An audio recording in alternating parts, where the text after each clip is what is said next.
Hello students, welcome back to the pharmacy India plus. उसी को हम सरल भाषा में डोजेज फॉर्म या टेक्निकल भाषा में डोजेज फॉर्म कहते हैं।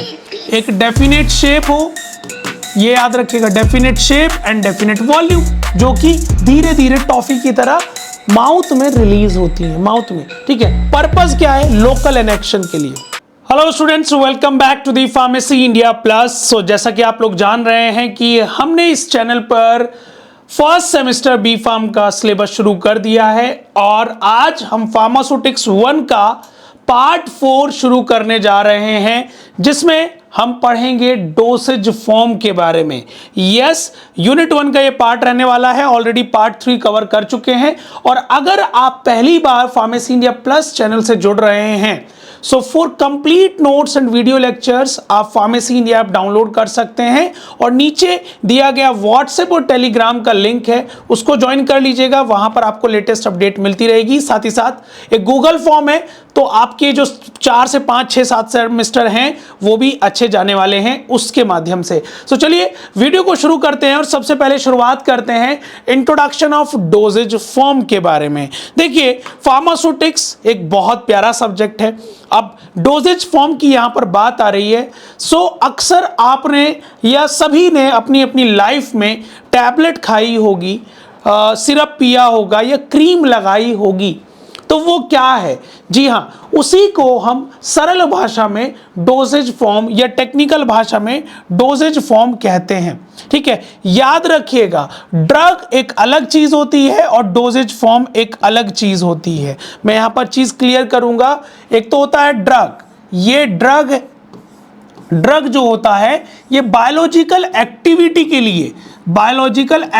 के लिए रेस्पॉन्सिबल है, यानी कि जिससे आपको थेरेप्यूटिक एक्शन मिलेगा, जिससे आपको आराम मिलेगा। ठीक है, ये ड्रग, इस ड्रग का नाम हम एपीआई भी बोल देते हैं। इसको एपीआई का मतलब होता है एक्टिव फार्मास्यूटिकल इंग्रेडिएंट, यानी कि जिसकी वजह से थेरेप्यूटिक इफेक्ट मिलेगा। अब साथ ही साथ हमारे पास होते हैं कुछ एक्सिपिएंट्स कह लीजिए या एडिटिव कह लीजिए, एडिटिव। अब मैं इसको एक सरल भाषा से समझाना चाहूंगा। आपने कभी मटर पनीर तो खाया ही होगा। मटर पनीर में मटर भी इंपॉर्टेंट है, पनीर भी इंपॉर्टेंट है, पर साथ ही साथ उसमें वो मसाले भी इंपॉर्टेंट है जिसकी वजह से टेस्ट आता है, जिसकी वजह से कलर आता है, जिसकी वजह से हम उसको खाने योग्य बनाते हैं।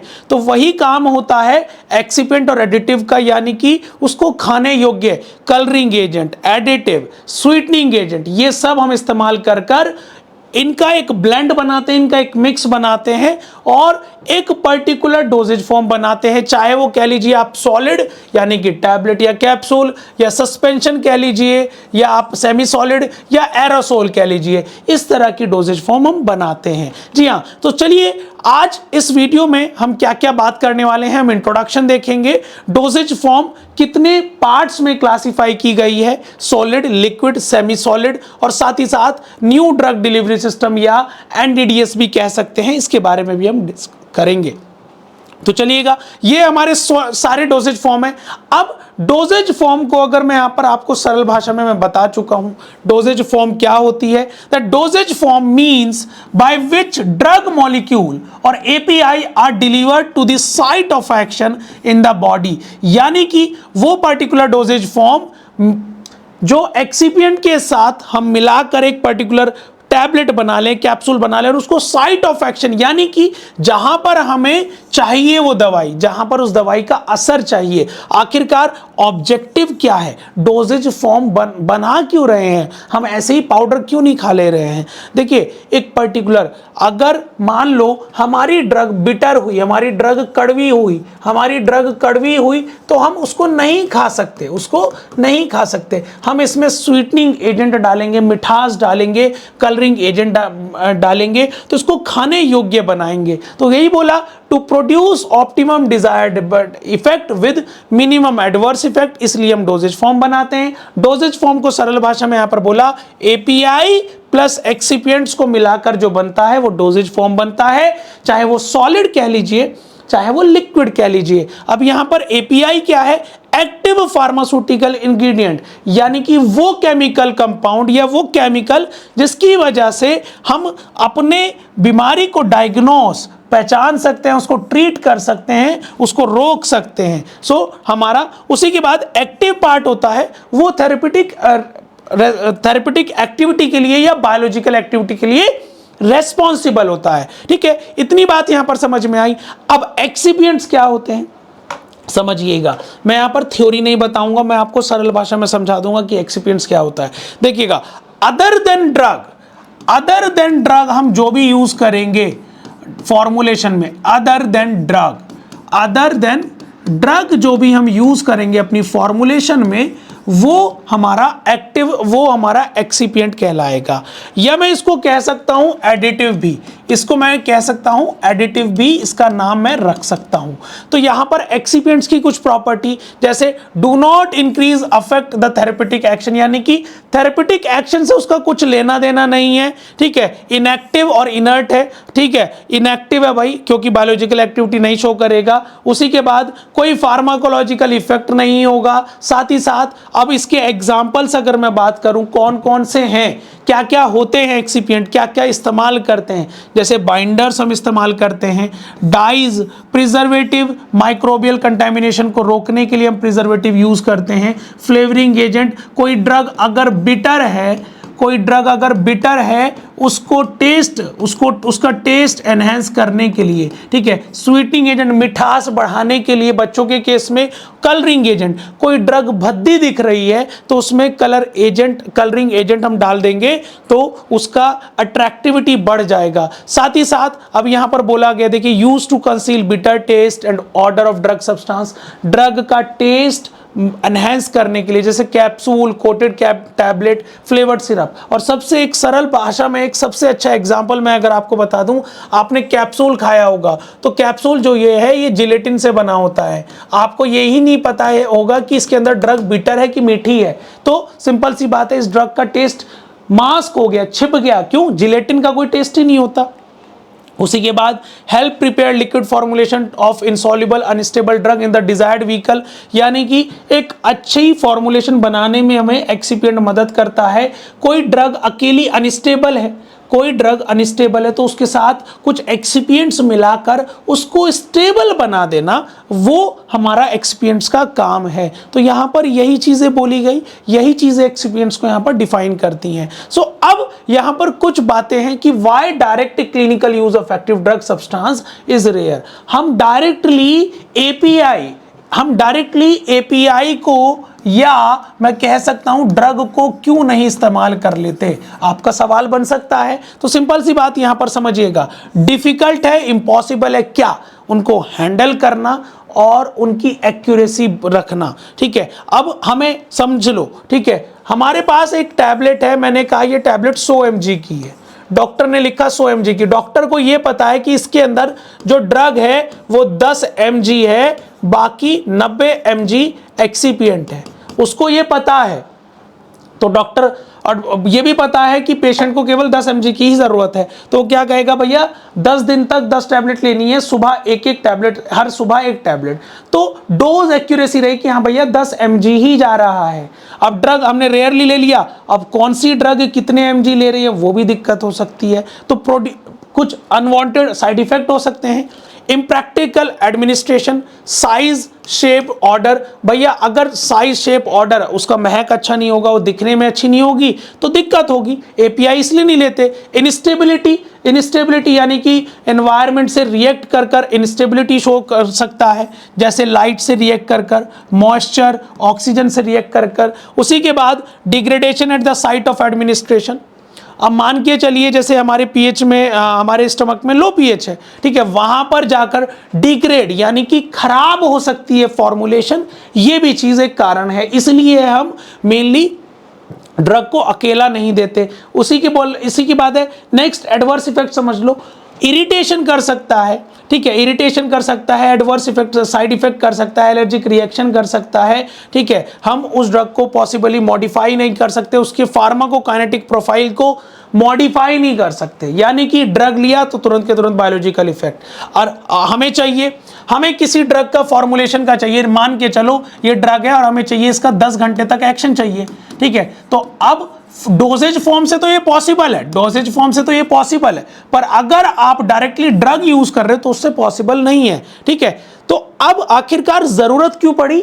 अब यहां पर इस चीज से हमें समझ में आ गया होगा, इन सभी चीजों को सुधारने के लिए हमें डोजेज फॉर्म की जरूरत पड़ी। ठीक है, स्टेबिलिटी के लिए, बेनिफिट्स के लिए और पेशेंट सेफ्टी बेनिफिट के लिए। ठीक है, ये हमारा मेन कारण रहा कि हमें डोजेज फॉर्म को इसलिए बनाना है कि भैया हमें पेशेंट को भी रिलीफ देना है। उसी के बाद डोजेज फॉर्म का पर्पस, ऑब्जेक्टिव, एडवांटेज, ये क्वेश्चन आप देख सकते हैं ऑब्जेक्टिव के नाम से। ठीक है, ऑब्जेक्टिव के नाम से आपका क्वेश्चन आ सकता है, what is the objective, what is objective, what is advantage. ठीक है, एडवांटेज ऑफ डोजेज फॉर्म, कि आखिरकार डोजेज फॉर्म, अब यहां पर एक एक डोजेज फॉर्म का एडवांटेज या पर्पस समझ लीजिए। सेफ एंड कन्वीनियंट है भाई, सेफ एंड कन्वीनियंट, जैसे टैबलेट हुआ, कैप्सूल हुआ, सिरप हुआ, सेफली। ठीक है, प्रोटेक्शन फ्रॉम ऑक्सीजन, यानी कि अगर फॉर्मुलेशन बन गई तो ऑक्सीजन और मॉइस्चर से बची रहेगी, ऑक्सीजन और मॉइस्चर से, जैसे कोटेड कैप्सूल हुए, सील्ड एम्प्यूल्स, जो इंजेक्शन वाले एम्प्यूल्स आते हैं। उसी के बाद प्रोटेक्शन फ्रॉम गैस्ट्रिक एसिड, अगर हमें दवाई इंटेस्टाइन में रिलीज करानी है, अगर हमें दवाई इंटेस्टाइन में रिलीज करानी है तो हम एंट्रिक कोटेड टैबलेट बनाएंगे। कैसे? इस टैबलेट पर एंट्रिक कोटिंग पॉलीमर, एंट्रिक का मतलब वो टैबलेट जो इंटेस्टाइन में जाकर रिलीज हो। ठीक है, तो एंट्रिक पॉलीमर की कोटिंग कर देंगे। वहीं पर टॉपिकल ड्रग एक्शन, स्किन पर लगाने वाला, ठीक है, जैसे क्रीम हुआ, ऑइंटमेंट हुआ, ईयर और नेजल प्रिपरेशन। उसी के बाद में बात करूं, drug insertion in body orifice, जैसे सपोजिटरी हमारी बॉडी कैविटीज में इंसर्ट की जाती है, वो सेव कर सकते हैं। एक्सटेंडेड ड्रग एक्शन, यानी कि अगर हमें ड्रग को कंट्रोल्ड मैनर में रिलीज कराना है, मैं ये कह रहा हूं ये ड्रग है और इस ड्रग से मुझे 20 घंटे तक एक्शन लेना है और मैं चाहता हूं कि इसके अंदर 20 माइक्रोग्राम ड्रग है, 20 माइक्रोग्राम, और मैं इसको ऐसा कर सकता हूं कि 1 माइक्रोग्राम ड्रग पर आवर निकले, तो मैं डोजेज फॉर्म की मदद से कर सकता हूं। जैसे कंट्रोल्ड रिलीज टैबलेट हुआ, ठीक है, कैप्सूल्स हुए, सस्पेंशन हुआ। उसी के बाद drug placement in body tissue, हमें अगर किसी ड्रग का 1 महीने से लेकर 1 ईयर तक, 1 साल तक एक्शन चाहिए तो वो इम्प्लांट की मदद से हो जाता है। इम्प्लांट यानी कि जैसे प्रोजेस्टेरोन के केसेस में, हार्मोन्स रिलेटेड केसेस में हम इम्प्लांट्स देते हैं और वो कर्ण इंजेक्टर से, हम कर्ण इंजेक्टर से इसको इंसर्ट करते हैं। इसके लिए सर्जन की जरूरत रहती है। ठीक है, और ऑप्टिमम इनहेलेशनल थेरेपी, इनहेलेशनल्स में जैसे आपने देखा होगा वो पंप वाला, वो हम बना सकते हैं। तो ये पर्पस है डोजेज फॉर्म का। सोचिए अगर डोजेज फॉर्म ही ना हो तो दुनिया में कोई भी चीज पॉसिबल नहीं है, दवाई की इंडस्ट्री में तो डोजेज फॉर्म होना इसलिए कंपलसरी है। अब क्लासिफिकेशन की अगर मैं बात करूं, यहां पर 2 से 3 कैटेगरी हमारे यहां पर देख रहे हैं। ठीक है, based on route of administration, यानी कि किस रास्ते से हमें देनी है, किस रास्ते से हमें देनी है। ठीक है, किस रास्ते से हमें देनी है, हमें ओरल बाय माउथ देनी है, ठीक है, हमें इंजेक्शन के थ्रू देनी है, पैरेंट्रल, टॉपिकल स्किन के थ्रू, ट्रांसडर्मल, ठीक है, पैच के थ्रू देनी है, ठीक है, इनहेल, ठीक है, इस तरीके से वो इनहेल करते हैं। ऑप्थेल्मिक आई और वेजाइनल सपोजिटरी के केस में रेक्टल, रेक्टम के थ्रू, ठीक है, ओटिक ईयर के थ्रू। तो ये based on route of administration, यानी कि दवाई किस रास्ते से देनी है, ठीक है, उसके बिहाफ पर क्लासिफाई किया गया। दूसरा है based on their physical form, यानी कि वो दिखते कैसे हैं उसके आधार पर भी क्लासिफाई किया गया, जैसे कि सॉलिड, सेमी सॉलिड, लिक्विड और गैस, जिसको हम एरोसोल के फॉर्म में जानते हैं। ठीक है, चलिएगा अब इंडिविजुअल समझ लेते हैं। एंट्रल रूट यहां पर समझ लेते हैं, जो हम सबसे पहले ओरल रूट देखने वाले हैं। अभी सबसे पहले हम इसको क्लियर करेंगे। ठीक है, एंट्रल रूट जिसमें हमारा ओरल रूट आ जाता है, भाई ओरल रूट आ जाता है, टैबलेट देते हैं, कैप्सूल देते हैं, सिरप, ठीक है, सस्पेंशन, इमल्शन, ठीक है, इमल्शन एटसेट्रा, ठीक है। सबलिंगुअल और बक्कल। सबलिंगुअल यानी कि जीभ के नीचे, below the tongue, below tongue. Sublingual का मतलब होता है बिलो टंग, बिलो टंग। बक्कल का मतलब होता है चीक के बीच में, चीक के बीच में, ठीक है। तो ओरली डिसइंटीग्रेटिंग टैबलेट हम यूज करते हैं, lozenges, chewing tablets, mouth wash, toothpaste, ठीक है। रेक्टल एंड वेजाइनल, जो रेक्टम के थ्रू इंसर्ट की जाए, जो रेक्टम के थ्रू इंसर्ट की जाए और जो वेजाइना के थ्रू इंसर्ट की जाए, ये हमारी इस केस में आ जाएंगे एंट्रल रूट, ठीक है। चलिएगा, उसी के बाद पैरेंट्रल, जो डायरेक्टली बॉडी में इंजेक्शन की फॉर्म में जाए, इंजेक्ट करें, इंजेक्ट करें, जैसे कि इंट्रावीनस। इंट्रावीनस का मतलब जो वीन्स में लगाया जाए, जो वीन्स में लगाया जाए। और इंट्रावीनस की एक सबसे अच्छी बात बता दूं, अगर आप competitive exam GPAT drug inspector की तैयारी करेंगे तो क्वेश्चन पूछ लिया जाता है। इंट्रावीनस का जो 100% बायोअवेलेबिलिटी होता है, 100 यानी कि ये जितना लगाया उतना बायोलॉजिकली अवेलेबल है, उतना ज्यादा ही पहुंचेगा, ठीक है। इंट्रामस्कुलर मसल्स में, कार्डियक रीजन में, ओसियस और इंट्रापेरिटोनियल, सेरिब्रल, इंट्राएथिकल, डर्मल और सबक्यूटेनियस, ये सारे पेरेंट्रल रूट्स के एडमिनिस्ट्रेशन है। उसी के बाद टॉपिकल। टॉपिकल वो रूट है जो हम स्किन के थ्रू, स्किन पर अप्लाई कर कर, जैसे क्रीम, लोशन, ठीक है। डर्मल जैसे ऑइंटमेंट लगा रहे हैं, लिनीमेंट लगा रहे हैं, paste, cream, lotion, lip balm, medicated shampoo and dermal patch. उसके बाद म्यूकोसल में अगर मैं बात करूं, हमारे ईयर ड्रॉप हो गए, ठीक है, आई ड्रॉप हो गए, नेजल स्प्रे हो गया, ऑइंटमेंट, हाइड्रोजेल। और परक्यूटेनियस में अगर मैं बात करूं, ट्रांसडर्मल हमारे पैच हो गए, ये टॉपिकल रूट में आ जाते हैं। उसी के बाद नेक्स्ट है based on physical form. Based on physical form में अभी हमने बताया था सॉलिड, सॉलिड हमने बताया, लिक्विड बताया, ठीक है, सेमी सॉलिड बताया, सेमी सॉलिड बताया, ठीक है, सेमी सॉलिड और गैसियस, ठीक है। अब हम इसको और डिटेल में खोलेंगे, ठीक है। शेप्ड में यहां पर दे देते हैं, अनशेप्ड में मैं बात कर लेता हूं। अब यहां पर सबसे पहले मैं आपको क्लियर करता हूं, देखो इसको छोड़कर सबसे पहले मैं, ये बेस्ड ऑन फिजिकल फॉर्म है, ठीक है। बेस्ड ऑन फिजिकल फॉर्म में मैं अगर यहां पर आपको ये दिखा दूं, बेस्ड ऑन फिजिकल फॉर्म में समझिएगा, ठीक है, solid doses form, liquid doses form और सेमी सॉलिड, और फिर उसके बाद आता है गैसियस, ठीक है, वो होता है हमारा इनहेल वाला, ठीक है। तो यहां पर समझिएगा सॉलिड डोजेज फॉर्म क्या है। देखिए सॉलिड डोजेज फॉर्म यानी कि भैया जिसकी कोई एक डेफिनेट शेप हो, एक डेफिनेट शेप हो, ये याद रखिएगा, definite shape and definite volume, definite shape and volume हो, क्लियर है। तो यहां पर जैसे कि unit doses form, unit doses form का मतलब सिंगल से है, यूनिट डोजेज फॉर्म का मतलब सिंगल से है, ठीक है। जैसे टैबलेट आपने सुना होगा डेफिनेशन में, that tablet is a solid unit doses form, ठीक है। कैप्सूल, पाउडर, पाउडर हमारा इसमें नहीं आएगा, ठीक है। पाउडर को सम टाइम, पाउडर को अगर हम एक पर्टिकुलर उसमें राइस पाउडर के उसमें सैशे में यूज करें तब उसको यूनिट बनाया जा सकता है, अदरवाइज इसको नहीं हम इसमें कंसिडर करेंगे।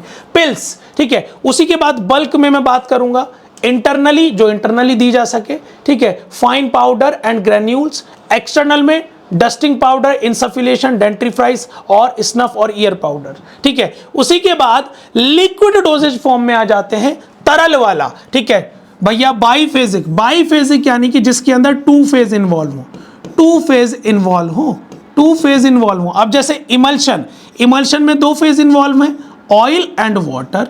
सस्पेंशन में सॉलिड एंड लिक्विड, तो ये दो फेज हुए। मोनोफेजिक यानी कि सिंगल वाला, ठीक है, इंटरनल, जो इंटरनली यूज हो, सिरप, एलिक्सर, लिंक्टस और drops.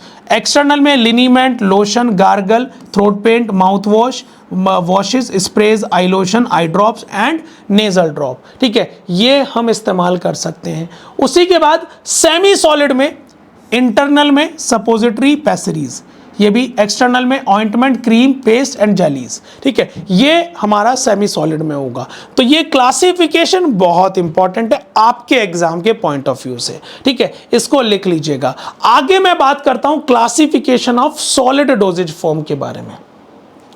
Classification of solid doses form में सबसे पहले हमने क्या पढ़ा, ठीक है, टैबलेट, कैप्सूल, पाउडर और ग्रेन्यूल्स। पाउडर को भी अब अगर यहां पर डिफाइन करोगे तो वो मैं यहां पर बताता हूं। ठीक है, देखो मोनोफेजिक में अगर यहां पर आप देखेंगे, सिंपल सी बात। ठीक है, अब यहां पर क्लियर हुआ, सॉलिड हो गया, वहां पर हमने सॉलिड बात कर ली। ठीक है, अब यहां पर लिक्विड की अगर मैं बात करूं, मोनोफेजिक में यहां पर क्लियर कर लेते हैं। ठीक है, मोनोफेजिक में देखिएगा, एक्सटर्नल एडमिनिस्ट्रेशन के लिए लिक्विड गार्गल्स हुए, थ्रोट पेंट हुआ, liquid applied to the skin, lotion, liniment, collodions and paints. वहीं पर लिक्विड जो बॉडी कैविटीज में इंसर्ट किया जाए, eye drop, instilled, ear drop, nasal drop, douches and enemas. वहीं पर syrup, mixture, elixirs and linctus. उसी के बाद liquid for internal administration, syrup, mixture, elixir, linctus. ठीक है, ये हमारा रहेगा मोनोफेजिक में। अब आगे बात करते हैं, बाईफेजिक की बात कर लेते हैं। बाईफेजिक में समझिएगा, बाईफेजिक में दो फेज वाले, सॉलिड इन लिक्विड, ओरल में आ जाता है, पेरेंटल में भी हम इस्तेमाल कर लेते हैं सस्पेंशन के केस में। ठीक है, इतना ज़्यादा नहीं पढ़ना है। बाईफेजिक में इमल्शन याद रखिएगा, ठीक है, एंड सस्पेंशन याद रखिएगा। ठीक है, ये चीज़ आप लोग यहाँ पर याद रखिएगा, इंपॉर्टेंट हो जाएगी, आपके याद हो जाएगी। उसी के बाद सेमी सॉलिड में मैं बात करूँ, सेमी सॉलिड में हमारा पेस्ट आ जाता है, क्रीम आ जाता है, ठीक है, जेल, ऑइंटमेंट। सेमी सॉलिड वो जहाँ ना तो वो लिक्विड की प्रॉपर्टी कंटेन करते हैं, ना वो सॉलिड की प्रॉपर्टी कंटेन करते हैं। और एक और बात मैं बता देता हूँ, सेमी सॉलिड पर ग्रेविटेशन का कोई रोल नहीं है। यानी कि आप पेस्ट का डब्बा अगर खोल दोगे ना, वो ट्यूब खोल दोगे तो पेस्ट नीचे गिरेगा नहीं, तो ग्रेविटेशन का कोई रोल ही नहीं है सेमी सॉलिड पर। ठीक है, याद रखिएगा। नेक्स्ट जो है इनहेल्ड, जिसको मैं गैसियस के फॉर्म में भी बोल सकता हूँ, तो यहाँ पर आपके सामने दिया गया है। इनहेलेशनल में लंग्स के लिए और नोज के लिए। लंग्स के लिए अगर मैं बात करूं गैसेस में, विपोर्स, मेडिकल गैसेस या वेपर्स में कह सकता हूं। लिक्विड में सस्पेंशन एंड इमल्शन। एरोसोल्स में this is the aerosol spelling थोड़ा सा, meter dose inhaler, DPI and other pressure system. Solids में डीपीआई होगा। नोज के केस में लिक्विड में solution, suspension and emulsion. Aerosol में meter dose inhaler, semi solid में जेल, सॉलिड में पाउडर फॉर इनहेलेशनल। ये हम इनहेलेशनल के पर्पज से इसको यूज करते हैं, या गैसियस कह सकते हैं। ठीक है, ये इनहेलेशनल में हम इसको यूज कर सकते हैं। Now rectal and vaginal doses form.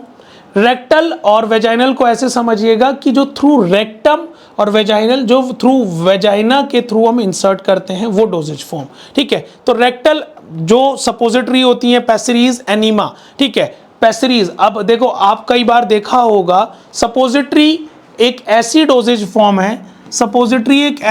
Form है, जो सारी बॉडी कैविटीज में इंसर्ट की जा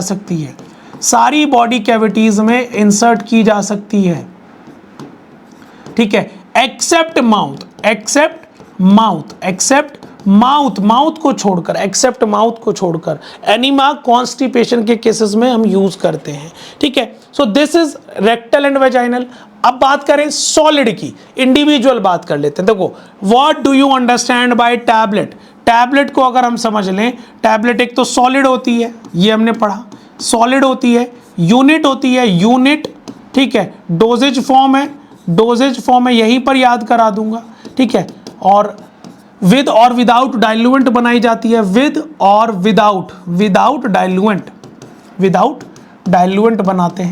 डाइल्यूएंट बनाते हैं। ठीक है, और कंप्रेशन से भी बनाई जा सकती है, तो ये 5 बातें याद रहेंगी, तो आपको टैबलेट का डेफिनेशन भी याद रहेगा। ठीक है, तो यहां पर समझिएगा, यूनिट डोज है जिसके अंदर एक या एक से ज्यादा मेडिकामेंट कंप्रेशन की मदद से, मोल्डिंग मेथड से बनाया जाता है।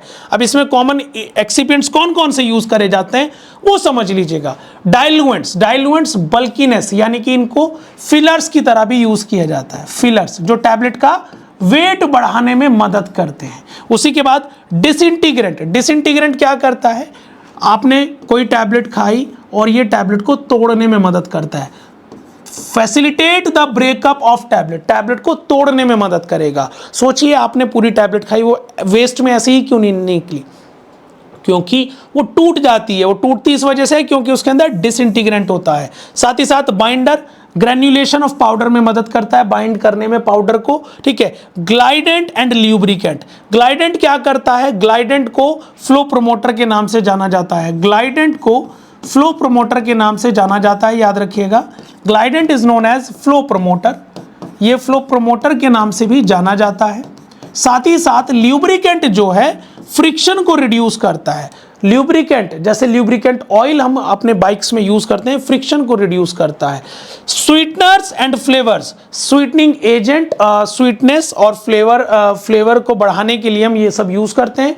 पिगमेंट्स, कलर ऐड करने के लिए, साथ ही साथ जो मेनली हम पॉलीमर्स की कोटिंग करते हैं, ठीक है। ये हमारा टैबलेट होता है, क्लियर हो गया है। अब उसी के बाद कोटिंग में भी अप्लाइड टू, कोटिंग किस लिए हम टैबलेट में हम अप्लाई करते हैं भाई, टेस्ट मास्क हो सके, टैबलेट को स्मूथ बनाया जा सके और उसकी शेल्फ लाइफ को इंप्रूव किया जा सके। So this is the tablet. चलिएगा नेक्स्ट है buccal and sublingual. Buccal and sublingual समझिएगा, ये बिलो दी टंग, ये बिलो टंग हम यूज करते हैं, बिलो टंग, एंड बक्कल जो है वो चीक्स के बीच में, ठीक है। तो यहां पर बक्कल टैबलेट जो है between the gum and cheek रखा जाता है, ठीक है। यहां पर आपको इमेज में दिखा दूंगा, ठीक है। सो this is your sublingual, this is your sublingual, और बक्कल यहां पर रखा जाता है, बक्कल यहां पर रखा जाता है, ठीक है। जैसे चेनी खेनी खाते हैं ना, चेनी खेनी, तो वो, ठीक है। सबलिंगुअल हमारा अंडर द टंग, ठीक है। अब यहां पर एक चीज समझिएगा, इसके बारे में थ्योरी तो आप लिख सकते हैं, बक्कल और सबलिंगुअल हमें कब जरूरत पड़ती है। सबलिंगुअल टैबलेट जब आपने देखा होगा नाइट्रोग्लिसरिन टैबलेट के केस में, जब इंसान को पैनिक अटैक आता है तो उसको नाइट्रोग्लिसरिन जीटीएन टैबलेट दी जाती है, जिससे कि वो ब्लड में तुरंत के तुरंत घुले और उसको पैनिक अटैक से बचाया जा सके। देखो बक्कल एंड सबलिंगुअल टैबलेट, इसकी खास बात सबसे अच्छी, ये बाईपास कर देते हैं फर्स्ट पास मेटाबॉलिज्म को, ये बाईपास कर देते हैं फर्स्ट पास मेटाबॉलिज्म को। फर्स्ट पास मेटाबॉलिज्म क्या होता है, इस चीज को यहां पर समझिएगा। देखिएगा, फर्स्ट पास मेटाबॉलिज्म एक तरह का ड्रग मेटाबॉलिज्म फिनोमिना है, यानी कि सरल भाषा में अगर मैं बताऊं, हमने 100% दवाई ली, ठीक है, और ये हमारी साइट ऑफ एक्शन जहां पर दवाई जानी चाहिए वहां पर पहुंच ही रही 60%, यानी कि जो 40% है वो हमारी मेटाबोलाइज हो गई, मतलब खराब हो गई। और बक्कल से कैसे मेटाबोलाइज होगी, लीवर ले लेगा कुछ टोल टाइप का, टोल टेक्स्ट टाइप का, और ये बाईपास कर देते हैं, यानी कि जितनी दवाई खाई उतनी ही पहुंचेगी। सो ये फायदा है। उसी के बाद एफरवेसेंट की मैं बात करूंगा। एफरवेसेंट आपने देखा होगा, टैबलेट को पानी में डाला तो जैसे ही टैबलेट को पानी में डाला वो तुरंत के तुरंत घुल जाती है, तुरंत के तुरंत, देखे ना, वो खुल जाती है। जैसे इनो, ये तो टैबलेट हुआ, जो इनो होता है, जो इनो होता है वो हमारा क्या होता है, इनो हमारा एफरवेसेंट ग्रेन्यूल्स का एग्जांपल है, एफरवेसेंट ग्रेन्यूल्स का एग्जांपल है, एफरवेसेंट ग्रेन्यूल्स का एग्जांपल है, ग्रेन्यूल्स का, ठीक है, ग्रेन्यूल्स का। तो जैसे ही ये टैबलेट पानी में डालेंगे तो ये क्या करेगी, CO2 रिलीज कर देगी और वो घुल जाएगी। और इसमें 3 कंपोनेंट्स हम इस्तेमाल करते हैं, याद कर लीजिएगा, TCS, ठीक है, टार्टरिक एसिड, ये यूज होता ही होता है, टार्टरिक एसिड, ठीक है, सिट्रिक एसिड और सोडियम बाइकार्बोनेट, सोडियम बाइकार्बोनेट हम इस्तेमाल करते ही करते हैं, ठीक है, एफरवेसेंट में, याद रखिएगा। च्यूएबल टैबलेट वो टैबलेट जो चबाकर खाई जाए, च्यूएबल टैबलेट जो वो टैबलेट होती है जो चबाकर खाई जाती है, ठीक है, याद रखिएगा। और इसको चबाकर खाना जाता है, इसके बारे में एक खास बात बता देता हूं, कॉम्पिटिटिव एग्जाम में आपको हेल्प कर सकती है। इसके अंदर हम डिसइंटीग्रेटिंग एजेंट नहीं यूज करते। डिसइंटीग्रेटिंग, अब भाई डिसइंटीग्रेटिंग क्या था, जो टैबलेट को तोड़ने में मदद करे, पर जब यहां पर वो ऑलरेडी चबाकर खा रहा है तो उसको तोड़ने की जरूरत क्या है, तो डिसइंटीग्रेटिंग एजेंट नहीं इस्तेमाल करते। हम मैनिटोल इस्तेमाल करते हैं, मैनिटोल इसमें फॉर्मुलेशन में यूज करते हैं, याद रखिएगा हमेशा, ठीक है। चलिएगा, नेक्स्ट है कैप्सूल। कैप्सूल क्या होता है भाई, कैप्सूल क्या है, कैप्सूल एक ऐसा सॉलिड डोजेज फॉर्म जो जिलेटिन से बना होगा, सॉलिड यूनिट डोजेज फॉर्म जो जिलेटिन से बना होगा।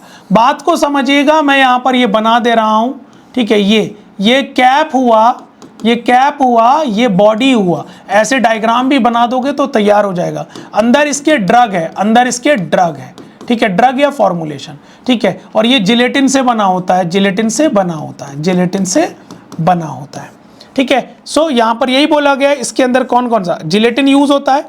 अब जिलेटिन दो तरह का होता है, अगर लिखना चाहते तो type A and type B, ठीक है। प्लास्टिसाइजर क्या करता है, प्लास्टिसाइजर आपने देखा होगा कैप्सूल को, आप जब विटामिन का कैप्सूल हो या पुदीन हरा का कैप्सूल हो, सॉफ्ट जिलेटिन का, क्योंकि कैप्सूल भी हमारे दो तरह के होते हैं, एक हार्ड जिलेटिन कैप्सूल और एक सॉफ्ट जिलेटिन कैप्सूल, ठीक है। सॉफ्ट जिलेटिन कैप्सूल में हम प्लास्टिसाइजर ज्यादा यूज करते हैं, क्यों, क्योंकि उसमें इलास्टिसिटी, उसमें लचीलापन आ जाए, ठीक है। एडिशनल प्रिजर्वेटिव यूज करेंगे जिससे कि माइक्रोबियल ग्रोथ ना हो, ठीक है। कलरिंग एजेंट और ओपेसिफाइंग एजेंट हम इस्तेमाल करते हैं। यहां पर दिया गया है टाइप्स ऑफ कैप्सूल, ठीक है। एक तो ड्राई पाउडर के लिए हार्ड जिलेटिन कैप्सूल और सॉफ्ट जिलेटिन के लिए जो लिक्विड्स के लिए, ठीक है, याद रखिएगा। अच्छा, हार्ड जिलेटिन कैप्सूल का जो डिसइंटीग्रेटिंग टाइम है ये 30 मिनट में टूटता है, याद रखिएगा कुछ एक्स्ट्रा लिखने के लिए। सॉफ्ट जिलेटिन कैप्सूल ये 60 मिनट में टूटता है बॉडी के अंदर जाकर, ठीक है। ये चीज आप एक्स्ट्रा यहां पर याद कर सकते हैं। कैप्सूल क्लियर हो गया, दो तरह का है, ठीक है। देखो ये हार्ड जिलेटिन कैप्सूल है, ये हार्ड जिलेटिन कैप्सूल हुआ और ये सॉफ्ट जिलेटिन हुआ, ये सॉफ्ट जिलेटिन कैप्सूल हुआ। चलिएगा आगे बात करते हैं लोजेंजेस। लोजेंजेस क्या है, लोजेंजेस जब आपके गले में कुछ हिचकिचाहट या थ्रोट में दर्द होता है तब हम इनको इस्तेमाल करते हैं। सॉलिड ओरल प्रिपरेशन जो कि हमारे थ्रोट और मेनली माउथ में यूज होती है, ठीक है। कफ के केसेस में हम इसको यूज करते हैं, जैसे इंडाइजेशन हो जाए या कफ के केसेस में हम लोजेंजेस यूज करते हैं। इनके अंदर क्या क्या होता है, इनके अंदर mainly sugar and gums use करते हैं हम लोग, ठीक है। रोल ऑफ शुगर, शुगर क्यों यूज कर रहे हैं भाई, स्वीटनिंग एजेंट, स्वीटनिंग एजेंट जिससे कि अब माउथ में ऐसी चीज थोड़ी ना कि कड़वाहट लगे, माउथ में अगर जो भी चीज रखोगे तो उसका तो टेस्ट का ध्यान रखना पड़ेगा, ठीक है। Provides bulk to the preparation. Role of gum, gum क्यों, देखो गम पर्टिकुलर फॉर्मुलेशन को जब मुंह में रखोगे ना आप, वो ये लोजेंजेस, तो उसको एक पर्टिकुलर कोहेसिवनेस चाहिए। अगर कोहेसिवनेस नहीं होगी तो वो टूट जाएगी और फिर टेस्ट बेकार लगेगा एकदम से, ठीक है। जैसे पल्स का होता है ना, इस तरीके का कुछ समझ लेना। मैकेनिज्म ये क्या करता है, धीरे धीरे ड्रग रिलीज होती है माउथ में, ठीक है। आपने देखा होगा ना, पल्स से भी धीरे धीरे धीरे वो नमकीन टाइप का निकलता है, कुछ इसी तरीके का ये हमारा काम होता है। एग्जाम्पल, कफ लोजेंजेस आती हैं, थ्रोट लोजेंजेस आती हैं, जैसे हनी लोजेंजेस आप देख रहे होंगे यहाँ पर डायग्राम में, हनी लोजेंजेस भी हमारी मार्केट में अवेलेबल है, ठीक है। नेक्स्ट है पेस्लीज। पेस्लीज क्या है, देखो पेस्लीज हमारी, अगर मैं इमेज दिखा दूं आपको सबसे पहले, ठीक है। पेस्लीज इस तरीके की छोटी छोटी पिल्स, छोटी छोटी पिल्स होती हैं, ये पेस्लीज कहलाती हैं, ठीक है। सॉलिड मेडिकामेंट, पिल्स और कैंडी लाइक प्रिपरेशन जो कि धीरे धीरे टॉफी की तरह माउथ में रिलीज होती है, माउथ में, ठीक है। पर्पस क्या है, लोकल इनेक्शन के लिए, गले में खिचखिचाहट है, दिक्कत है, ठीक है, छिल गया है गला, तो हम उसको लोकल एक्शन इसीलिए बोलते हैं। जैसे एंटीसेप्टिक हुआ, कफ रिलीफ हुआ, खांसी आ रही है बार बार, तो पेस्लीज को हम इस्तेमाल करते हैं, ठीक है। इसमें क्या क्या यूज किया जाता है, इसमें glycerol, gelatin, acacia and sugar use करते हैं, ठीक है। Glycerol, gelatin, acacia and sugar को इस्तेमाल किया जाता है। अब यहां पर बात आती है कि सर आखिरकार इन बेसिस का यूज क्या है, ठीक है। देखो एक तो ये सॉफ्ट बनाते हैं और च्यू करने के लिए एक अच्छी कंसिस्टेंसी देते हैं, च्यूएबल कंसिस्टेंसी प्रोवाइड करते हैं, याद रखिएगा। कौन कौन से एग्जांपल हैं, जैसे एंटीसेप्टिक पेस्लीज है, थ्रोट सूदनिंग पेस्लीज है, विटामिन कैंडी पेस्लीज है, ये एग्जांपल्स हैं जो आप देख पाएंगे, ठीक है। नेक्स्ट है डेंटल कोन।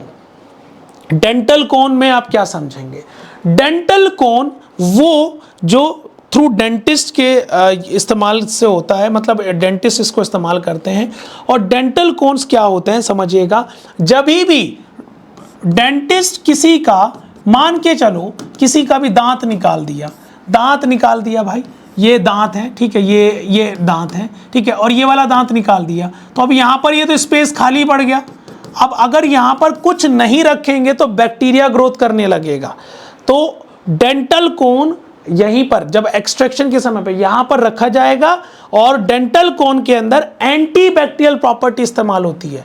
डेंटल के कोन के अंदर ये एंटीबैक्टीरियल प्रॉपर्टी कंटेन करते हैं, एंटीबैक्टीरियल प्रॉपर्टी कंटेन करते हैं, एंटीबैक्टीरियल प्रॉपर्टी। तो यहां पर बोला ना, a tablet placed in the empty socket after tooth extraction, दांत निकालने के बाद, to prevent the local multiplication of pathogenic bacteria. ठीक है, यहां पर बोला गया क्या पर्पस है, इन्फेक्शन को रोकने के लिए। ठीक है, एक्सिपिएंट्स क्या क्या यूज होते हैं, लैक्टोज यूज होता है as a filler, sodium bicarbonate alkalinity maintain करने के लिए, सोडियम क्लोराइड ऑस्मोटिक इफेक्ट और क्लींजिंग एक्शन के लिए। एक्टिव इंग्रेडिएंट हम इसमें एंटीबायोटिक और एंटीसेप्टिक को इस्तेमाल करते हैं। ठीक है, आप यहां पर देखिएगा इस तरीके के डेंटल कोन्स होते हैं, दांत की शेप में ही होते हैं। ठीक है, इस तरीके के डेंटल कोन्स होते हैं। ठीक है, एग्जाम्पल्स भी दिए गए हैं यहां पर, जैसे डेंटल कोन कंसिस्टिंग पेनिसिलिन, क्लोरेक्सिडिन। ठीक है, चलिएगा। उसी के बाद पिल्स की बात करें, पिल्स अगर आप देखेंगे छोटी छोटी पिल्स, यहां पर देखिएगा मैं आपको दिखा दूं, ये इस तरीके की पिल्स होती हैं। ठीक है, these are the solid oral dosage form, जिनके अंदर छोटी छोटी पिल्स होती हैं, इनके अंदर एपीआई रहता है। API active pharmaceutical ingredient, spherical होती हैं, ज्यादा इसमें आप नहीं देख सकते हैं। ठीक है, इतना इंपॉर्टेंट रहेगा। ठीक है, नेक्स्ट नाउ अब बात करते हैं ओरल ग्रेन्यूल्स के बारे में। देखिए, ओरल ग्रेन्यूल्स आपने, अगर मैं इसको एक छोटे से शब्द में बताऊं, आपने इनो पी होगी। जी हाँ, इनो। सो वो ओरल ग्रेन्यूल्स का ही एग्जाम्पल है। यस, सो एफरवेसेंट ग्रेन्यूल्स जो है वो हमारा ओरल ग्रेन्यूल्स का ही एग्जाम्पल है। ठीक है, तो ये चीज याद रखिएगा। अभी जो इनो है वो किस प्रिंसिपल पर काम करती है, जैसे ही भैया आपने उसको पानी में डाला तो तुरंत के तुरंत CO2 रिलीज होगी। ठीक है, तो ये ओरल ग्रेन्यूल्स का ही एग्जाम्पल है। तो अब समझिएगा ओरल ग्रेन्यूल्स क्या हो सकते हैं, दे आर सॉलिड हैं, dry aggregates of powders particles with irregular shape. Granules का कोई भी स्पेसिफिक शेप नहीं होता, कोई शेप इस तरीके का होता है, कोई इस तरीके का हो सकता है। ठीक है, साथ ही साथ मैं बात करूं, ये जो इनकी पैकिंग है, इनकी पैकिंग आपने देखी होगी, जैसे इनो की पैकेट आती है ना, जैसे गैसोफास्ट, ऐसे सिंगल डोज शैशे में ये मिलता है। एडमिनिस्ट्रेशन, ठीक है, या तो आप जीभ के नीचे रख सकते हैं या पानी के साथ स्वेलो कर सकते हैं।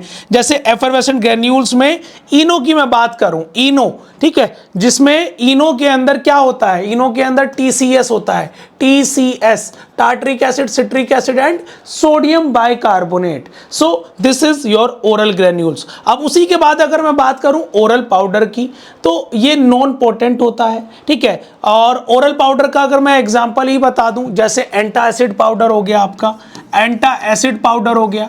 ठीक है, एंटा एसिड हो गया जो एसिडिटी में यूज करते हैं, ORS हो गया, वो सब हमारा ओरल पाउडर के केस में आता है। सो ये मल्टीडोज प्रिपरेशन है जिसके अंदर सॉलिड, लूज, ड्राई पार्टिकल्स रहते हैं। ठीक है, कंपोजिशन इसके अंदर एक या एक से ज्यादा इंग्रेडिएंट्स पाए जाते हैं। जैसे ORS के केस में बहुत सारी मेनली जो आयंस हैं, जो आयंस है जो हमारी बॉडी को चाहिए, क्योंकि आपने देखा होगा जब भी डिहाइड्रेशन होता है बॉडी में, पसीना आता है, लूज मोशन होता है, तो बॉडी के जो आयंस हैं वो वेस्ट चले जाते हैं। तो इसी वजह से ORS हम यूज करते हैं। ORS के अंदर एक से ज़्यादा इंग्रेडिएंट्स रहेंगे जिससे कि आपकी बॉडी को हाइड्रेशन में हेल्प मिले। साथ ही साथ पोटेंसी, नॉन पोटेंट मेडिकामेंट रहेगा, यानी कि एज सच इनका बायोलॉजिकल इफेक्ट नहीं रहेगा। ये आपकी बॉडी को रिजुनेट, मतलब एक नई जैसे कहते हैं ना, एनर्जी देने का कोशिश करते हैं। साथ ही साथ डोसेज मेजरमेंट की अगर मैं बात करूं, यहाँ पर इसमें जो पेशेंट मेजर करेगा dose by volume commonly using 5 ml medicine spoon. सीधी सी बात, आपने देखा होगा ना, जैसे आपके पास बॉटल होगी, ठीक है, बॉटल से आपने चम्मच में ले लिया, ढक्कन में ले लिया, 5 ml का ढक्कन मार्क होकर आता है। ठीक है, बोला गया है एग्जांपल में एंटासिड पाउडर, ORS, ये सब हमारे ओरल पाउडर के एग्जांपल्स हैं। सो स्टूडेंट्स, यहाँ पर हमने अभी सॉलिड डोजेज फॉर्म को कंप्लीट किया, डोजेज फॉर्म का इंट्रोडक्शन खत्म किया। अब इसके बाद नई वीडियो में हम बात करेंगे लिक्विड डोजेज फॉर्म की और सेमी सॉलिड डोजेज फॉर्म की, उसमें कंप्लीटली हम उसको समझने वाले हैं। आई होप आपको ये वीडियो अच्छा लगा होगा। यस, और डाउनलोड कर लीजिएगा फार्मेसी इंडिया ऐप, वहां पर आपको लेटेस्ट अपडेट मिलती रहेगी। टिल देन, जय हिंद, जय भारत।